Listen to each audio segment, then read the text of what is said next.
Bonjour à tous et bienvenue dans cette nouvelle vidéo où nous allons apprendre à faire un script dans Unity pour jouer de la musique.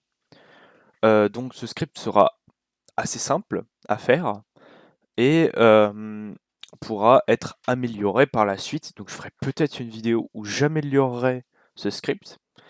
Et voilà. Donc ce script, donc ce qu'on veut qu'il fasse, c'est que on a plusieurs musiques que l'on puisse définir. Donc on peut, voilà, on peut avoir 2 musiques, 3 musiques, 5 musiques, 4000 musiques.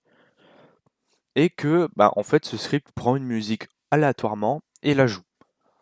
Et on peut aussi définir si jamais le script, à la fin de la musique, jouera une autre musique ou pas.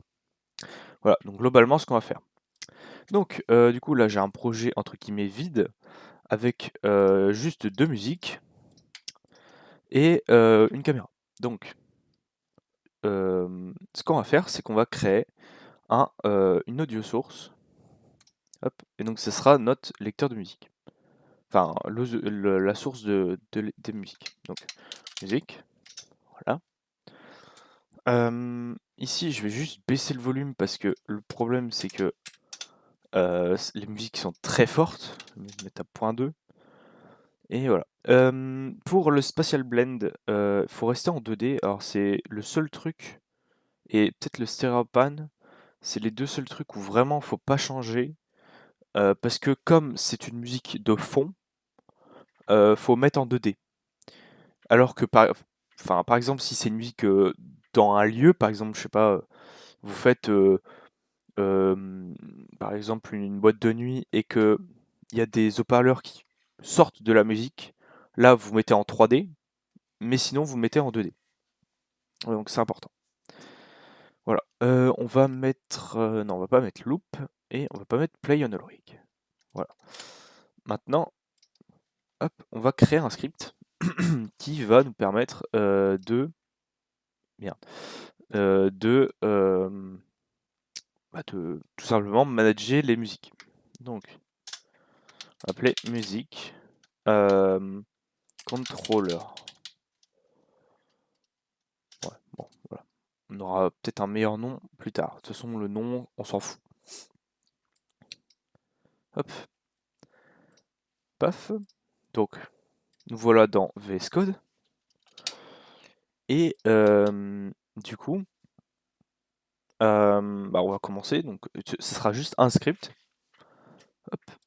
Et du coup, alors, ce script doit avoir obligatoirement une audio source sur le même objet. Donc pour faire cela, on va faire require component type of audio source. Voilà. Et on va enlever ça.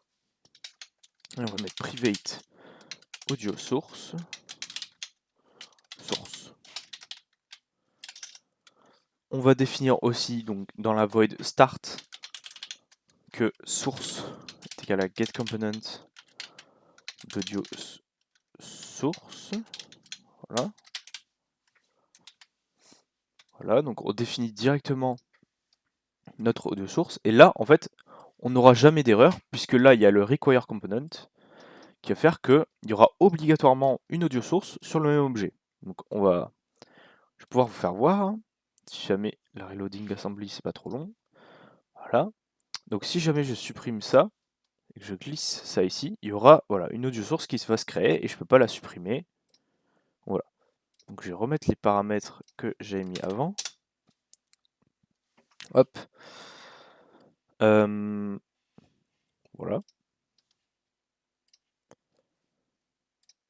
Donc, maintenant, on va définir les paramètres de ce script. Donc, on aura deux paramètres. Donc, private en size field audio clip en array, qu'on va appeler clips, et un serialize field private bool auto play. Excusez-moi. Et donc, voilà. Donc ça sera donc Ça, c'est toutes nos musiques. Et ça, c'est si jamais, à la fin de la musique, il change de musique. Donc il relance une musique ou pas. Hop. Donc maintenant, on va voir quelle méthode il nous faut. Donc il nous faut d'abord une public void play random musique. Hop. Il nous faut un private audio clip get random musique. Alors ça, on pourra le faire dans, dans la fonction ça. En fait, on pourra le mettre là-dedans, mais pour des simplicités de lecture du code, je préfère séparer tout ça en fait. Et on va aussi ajouter un bool, donc un private bool can play, qui va nous dire si jamais on peut lire ou pas, si on peut lire les musiques ou pas. Parce qu'en fait, le problème, c'est que si jamais la liste est égale à 0, enfin il n'y a rien en fait, est égal à nul plutôt, bah, ça veut dire ça n'existe pas, ou alors qu'il n'y a aucune musique dans l'array, et bah, le problème c'est que bah, ça va faire des erreurs. Donc du coup, nous, on va empêcher de lire la fonction, et on va créer une erreur customisée, entre guillemets. Donc, hop, on va faire ça.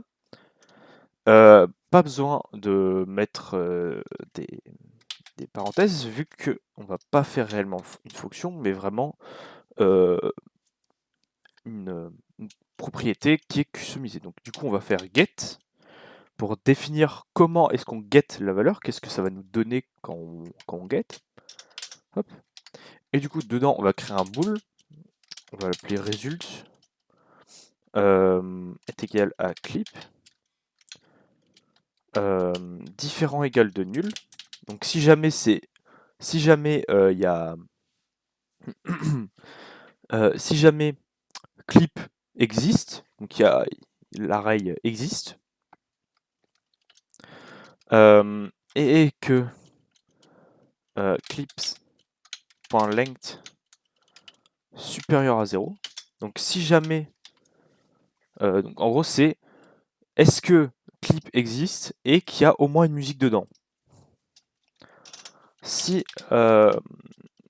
result, donc différent de result, donc si c'est pas vrai, on va faire un debug.log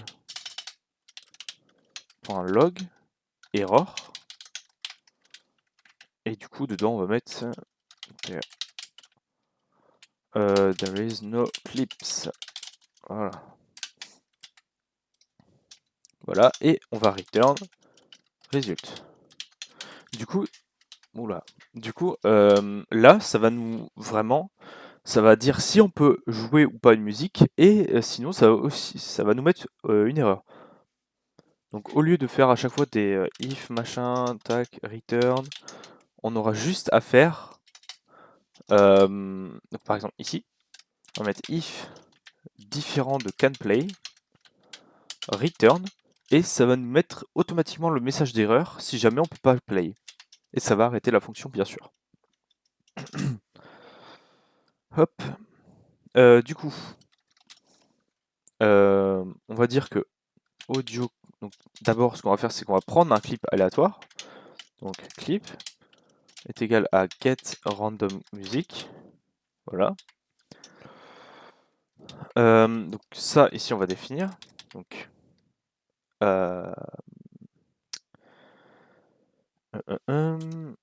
c'est juste en fait une ligne en fait. Tac. Donc c'est clips. Donc on va dans la liste et on prend un random.range. On prend donc un nombre aléatoire entre 0 et clips.length. Et c'est tout. Donc ça va vraiment nous donner une musique aléatoire parmi cette liste. Hop. Et du coup, d'ailleurs, on aurait même pu ne pas le mettre en fonction. est vraiment en propriété en fait. Hop. Et du coup, en fait, là, c'est pareil, hein, vraiment, ça fait exactement la même chose. Limite, on va le laisser comme ça. Comme ça, je vous montre que ça marche. Et du coup, maintenant, ce qu'on va faire, c'est qu'on va faire le système qui fait que quand c'est fini, bah déjà, le fait de play la musique, limite, je pourrais le faire maintenant, en fait. On va mettre source.clip, c'est égal à clip, source.play, one shot, oula, one shot.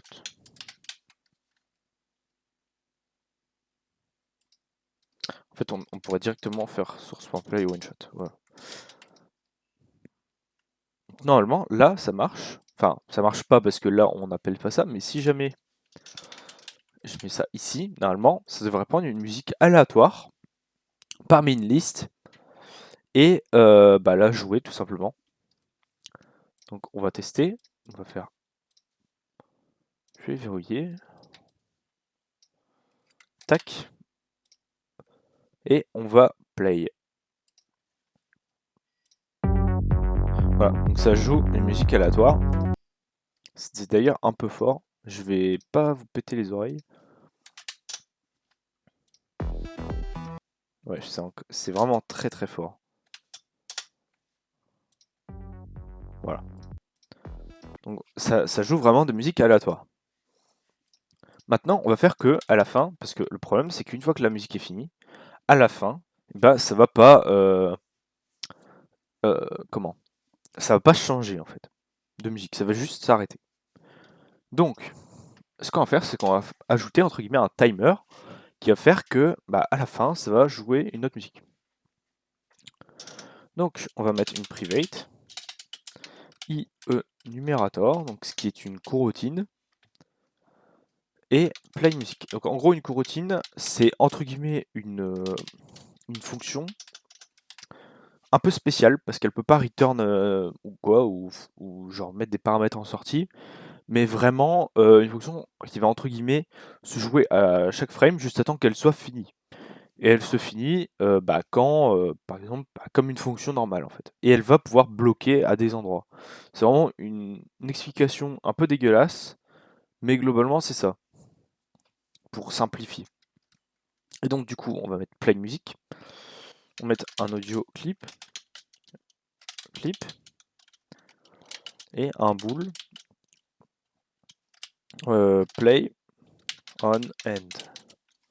Donc est-ce qu'on on replay à la fin ou pas?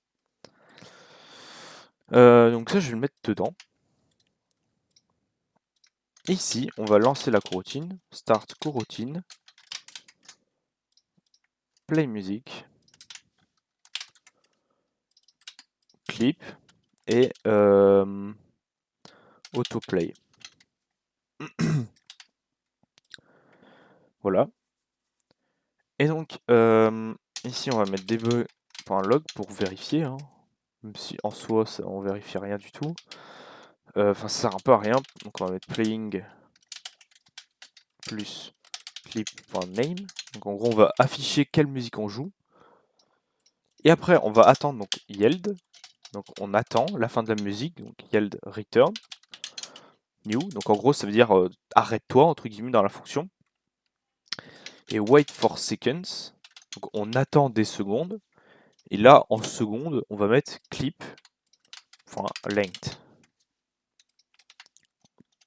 Voilà. Et à la fin, if play on end, bah, ce qu'on fait, c'est qu'on fait play random music. Voilà. Donc ça devrait marcher. Normalement, je peux jarter le système en collection.générique. Et du coup, normalement, ça devrait marcher. Donc, bah, maintenant, on va tester. N'oublie pas de mettre l'autoplay. Alors moi, pour la démonstration, comme c'est des musiques bah, longues, genre, enfin, entre guillemets longues, c'est-à-dire plusieurs minutes, j'ai changé le code pour faire que ça change non pas à la fin de la musique, mais tous les 5 secondes. C'est juste, je remplace le clip.length par 5f. Hop. Et là, vous pouvez voir donc.